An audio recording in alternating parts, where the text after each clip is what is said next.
Një aksident rrugor është regjistruar gjatë kësaj të shtune në Vlorë në një nga segmentet rrugore të frekuentuara të zonës. Ngjarja ndodhi në aksin që lidh autostradën Vlorë-Fier me rrugën transballkanike, pranë paraburgimit. Sipas informacioneve paraprake, në aksident janë përfshirë 2 automjete që janë përplasur me njëra tjetrën në rrethana që ende nuk janë sqaruar plotësisht nga grupi hetimor. Përplasja ka qenë e fortë duke bërë që njëri prej mjeteve të humbas kontrollin dhe të dalë nga rruga. Automjeti ka përfunduar disa metra më poshtë në anë të një kanali që ndodhet pranë segmentit rrugor, duke shkaktuar dëme të konsiderueshme materiale. Megjithatë, pavarësisht përplasjes dhe daljes së automjetit nga rruga, fatmirësisht nuk raportohet për persona të plagosur. Të dy drejtuesit e mjeteve kanë dalë pa lëndime serioze, ndërsa dëmet janë kryesisht materiale.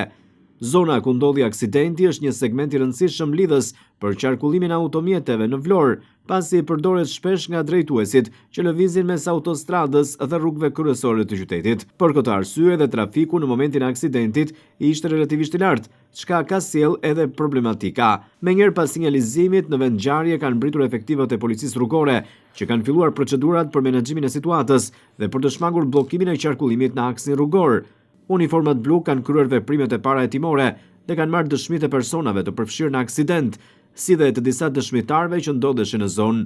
Ndërkohë policia po punon për të sqaruar rrethanat dhe shkaqet që çuan në përplasjen e 2 automjeteve. Automjetet e përfshira në aksident kanë pësuar dëmtime të dukshme, sidomos mjeti që doli nga rruga dhe përfundoi në kanalin anësor të rrugës. Respektimi i rregullave të qarkullimit rrugor dhe ruajtja e distancës së sigurisë veten faktorët kyç për të shmangur aksidente të tilla. Hetimet për ngjarjen vijojnë, ndërsa policia pritet të japë më shumë detaje pas përfundimit të verifikimit në terren dhe analizimit të plotë të rrethanave të aksidentit. Fatmirësisht, edhe këtë herë ngjarja është mbyllur pa pasoja për jetën apo shëndetin e personave të përfshirë, duke mbetur vetëm në kuadrin e dëmeve materiale.